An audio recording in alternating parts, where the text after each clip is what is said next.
अंजना, क्या तुम भूल गई? ऋषिवर मतंग ने कहा था कोई स्वयं ही आएगा हनुमान को इस स्थिति से उबारने के लिए। किंतु ये तो उबारने के स्थान मेरे पुत्र को मुझसे छीन लेना चाहते।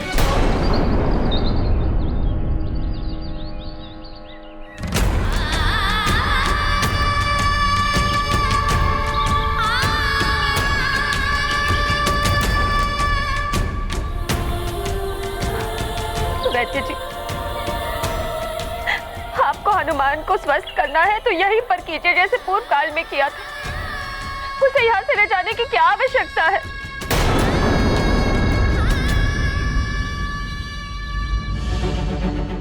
अंजना, यदि कोई संकट होता तो ऋषिवर मतंग हमें पहले ही अवगत करा देते। हनुमान को स्वस्थ करने के लिए हमें यह त्याग करना होगा, अन्यथा यदि हनुमान अस्वस्थ रह गया तो क्या होगा?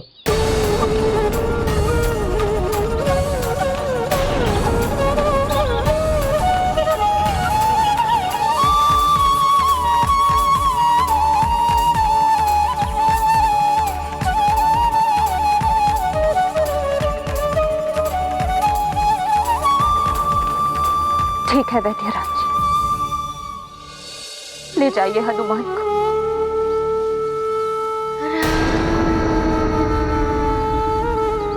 किंतु मेरे पुत्र के साथ ही मुझे भी साथ ले जाइए।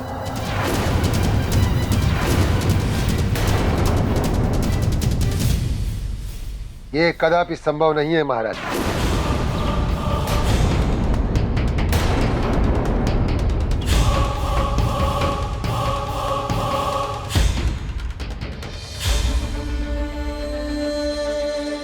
देवी, आप तो एक माँ की पीड़ा का आभास कर सकती हैं। आप समझाइए वैद्य जी को, कोई माँ अपने पुत्र के बिना कैसे रह सकती है?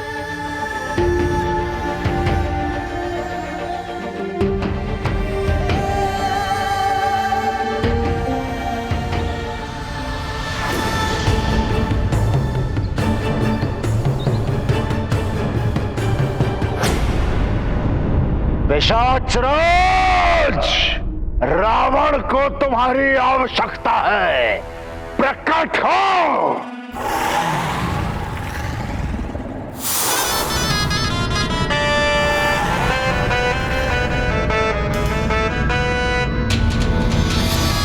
प्रणाम लंकेश, आपने मुझे स्मरण किया। अवश्य ही कोई विशेष कार्य होगा। पिशाचराज, तुम्हारा प्रिय कार्य है पूजा और यज्ञ में विघ्न डालने का। वही करना है तुम्हें। अयोध्या जाकर वहां पर होने वाले यज्ञ को विध्वंस करना है तुम्हें, और फिर अयोध्या नरेश के ज्येष्ठ पुत्र का अपहरण करके उसे यहाँ लंका में लेकर आना है। बस इतना सरल कार्य? सरल कार्य नहीं है ये। सरल कार्य समझने की भूल ना करना इसे। दशरथ का ज्येष्ठ पुत्र महाछल्य नर रूपी नारायण है। वो छल और बल से कभी भी तुम्हें दुविधा में डाल सकता है, इसलिए सावधान कर रहा हूं मैं तुम्हें। आपका कार्य हो जाएगा लंकेश। अमावस्या की काली रात्रि काल बनकर आएगी अयोध्या के लिए, और उसी रात महाआक्रमण होगा अयोध्या पर।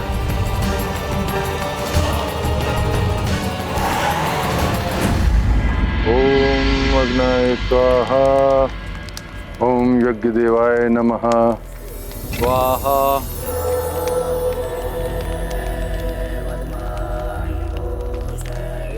राजन, कौशल कुमारी, आप दोनों ने संकल्प कर अपने कर कमलों से यज्ञ आरंभ कर।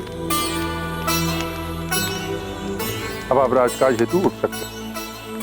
आगे की विधि के लिए आवश्यकता पड़ने पर आपको पुनः बुला लिया जाएगा। बस आपको यज्ञ संपन्न होने तक अहिंसा के प्रण का पालन करना होगा। जैसे आपकी आज्ञा गुरुदेव। मात्र मैं ही नहीं, संपूर्ण अयोध्या इस वचन का पालन करेगी। प्रणाम गुरु।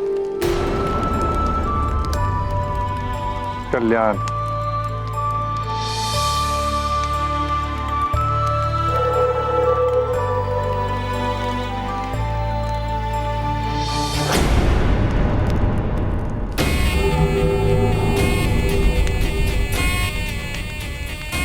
ये यज्ञ सफल नहीं होने दूंगी मैं। राम कभी भी युवराज नहीं बनेगा।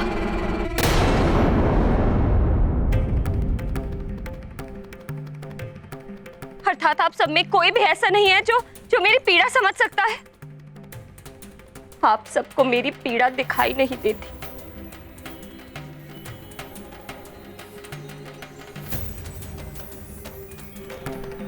किंतु मैं जानती हूं है कोई ऐसा जो मेरी पीड़ा समझता है।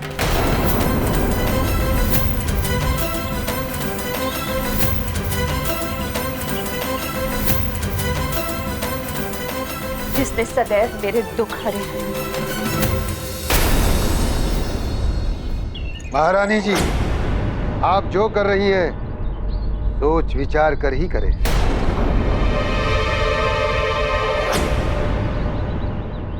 मान जाओ अंजना। क्या कोई और उपाय नहीं है स्वामी, जिससे माँ की ममता भी आहत ना हो और हनुमान स्वस्थ हो जाए? नहीं देवी,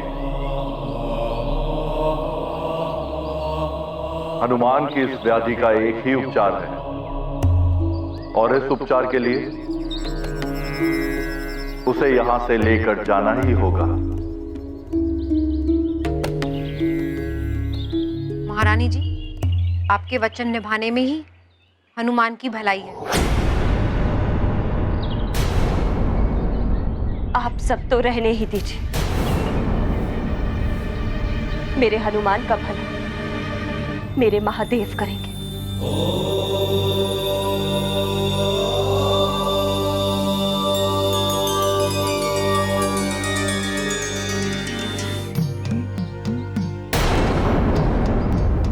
द्वारिका थी, माँ के लिए इससे बड़ी दुख की बात और क्या हो कि उसे अपने पुत्र को सदा के लिए स्वयं से दूर भेजना पड़े। किसका क्या कर्म होगा, कौन कब किस पथ का अनुसरण करेगा, ये सब नियति ही निर्धारित करती है। इसीलिए यदि नियति ने हनुमान को राम से मिलाने का, उनके साथ रहने का विधान किया है, तो ये होकर ही रहेगा प्रिय। हनुमान को अपने परिवार, प्रजाजनों और सुमेरु को छोड़कर जाना ही पड़ेगा।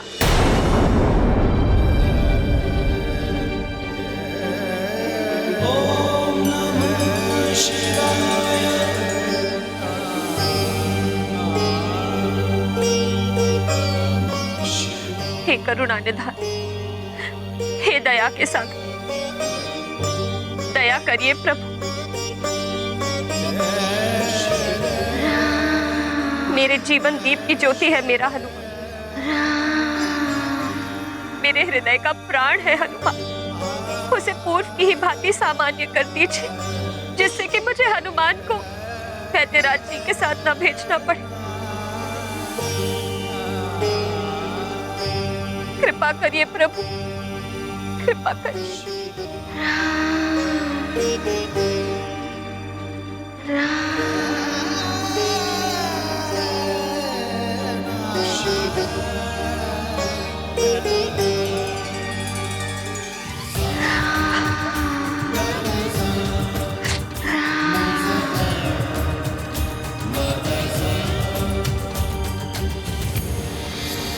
देवी अंजना, वनराज केसरी, भूत भावन भगवान शंकर और माता भवानी का संदेश लेकर आपके पास आया हूं और उन्होंने अपने आशीर्वाद के रूप में ये प्रसाद भेजा है। हे करुणा कर, हनुमान आपका ही आशीर्वाद है मेरे लिए। यदि इसे इस भांति ही जाना था तो आपने इसे मुझे दिया ही क्यों? हे प्रभु, आपको इस भक्त की गुहार सुननी ही होगी।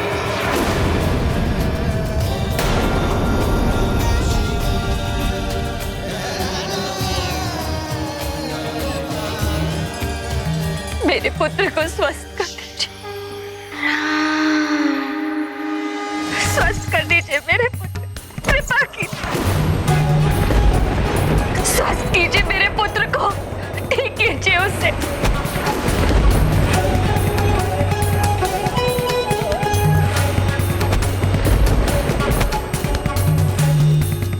मैं अपने पुत्र का दान नहीं कर सकती।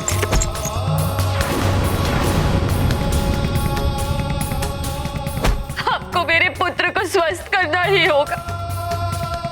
मेरे पुत्र को स्वस्थ कर दीजिए।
शिवाय।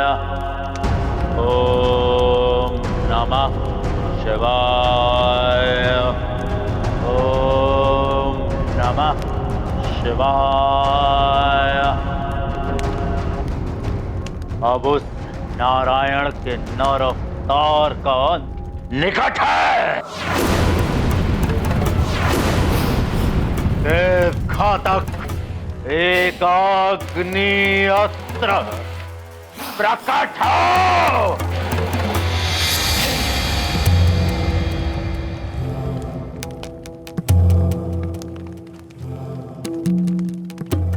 ये आपका ही आशीर्वाद है महादेव कि आज आपके रावण के पास देव घातक एक अग्नि अस्त्र है और इस अस्त्र की प्रथम भेंट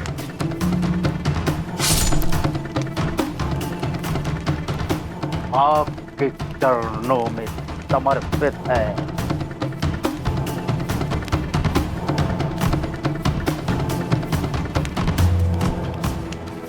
बस इतना आशीर्वाद प्रदान करें महादेव कि जिस कार्य को संपूर्ण करने के लिए इस अस्त्र का निर्माण हुआ है वो सफल हो।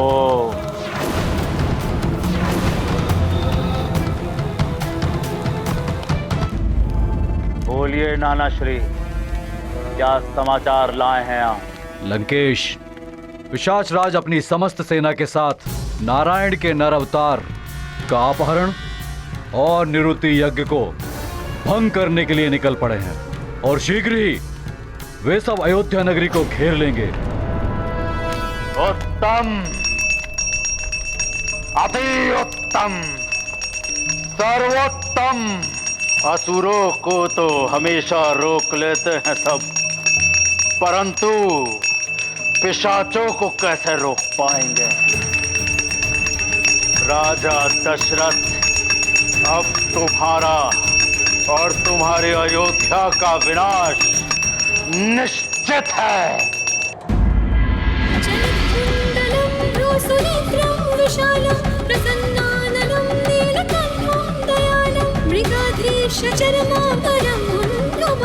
प्रियं शंकरं सर्वनाथं भजामि। प्रियं शंकरं सर्वनाथं भजामि।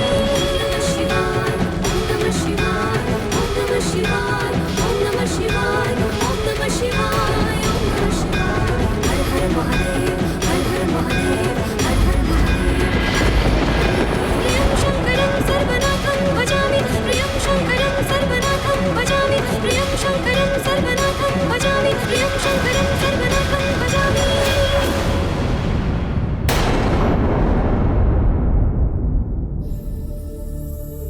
हे देवाधिदेव, मैं अपने पुत्र का दान नहीं कर सकती। आप मेरे पुत्र को स्वस्थ कर दी।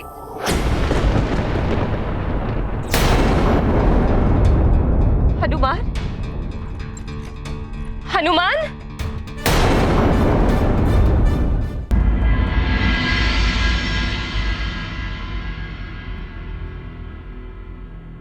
क्या चाहती हो तुम कौशल्या? तुम्हारे उतावलेपन से राम के भविष्य का नाश हो जाएगा। स्वामी, मैं तो मात्र इतना चाहती हूँ कि राम इन दिनों अत्यंत विचलित एवं उदास रहने लगा है। हमें सर्वप्रथम उसके स्वास्थ्य के विषय में सोचना चाहिए। किंतु यज्ञ के समापन के विषय में भी हमें सोचना है। तुम्हें स्मरण नहीं, कुलगुरु वशिष्ठ ने क्या चेतावनी दी थी? यदि यज्ञ में कोई बाधा आ गई तो राम कभी युवराज नहीं बन पाएगा।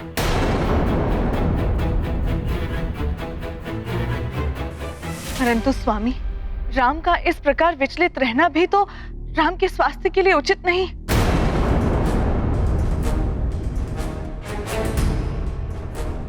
तुम चिंता मत करो, राम शीघ्र स्वस्थ हो जाएगा। मैं कुछ करता हूं।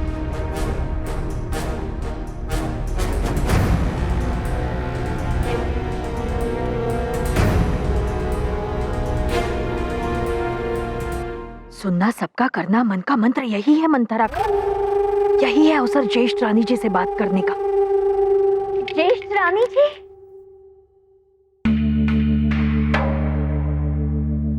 प्रणाम ज्येष्ठ रानी जी। कहो मंत्रा। असत्य बात आए तो जीवा कट जाए। पुत्र ही तो सब कुछ है ज्येष्ठ रानी जी। पुत्र को ही कुछ हो गया तो सब कुछ व्यर्थ है। यज्ञ के पूर्व राम का उपचार ही आवश्यक है। किंतु महाराज की इच्छा भी तो नहीं टाल सकते। माता पिता का कर्तव्य होता है संतान की वर्तमान और भविष्य को संवारना। महाराज की दृष्टि राम का भविष्य संवारने पर, और मैं राम का वर्तमान संवारने का प्रयत्न कर रही हूँ।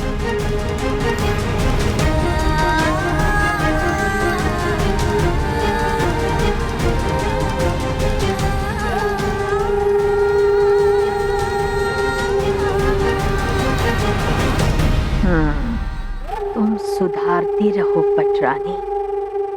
बिगाड़ने के लिए मैं शीघ्र ही कुछ करूं। हनुमान, हनुमान कहाँ है? कहाँ है मेरा पुत्र? यही तो था तुम्हारे पास।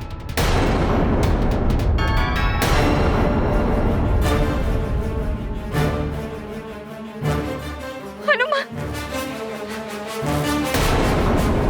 हनुमान, में मुझे छोड़कर। अंजना, संभालो स्वयं को। यहीं कहीं होगा हनुमान।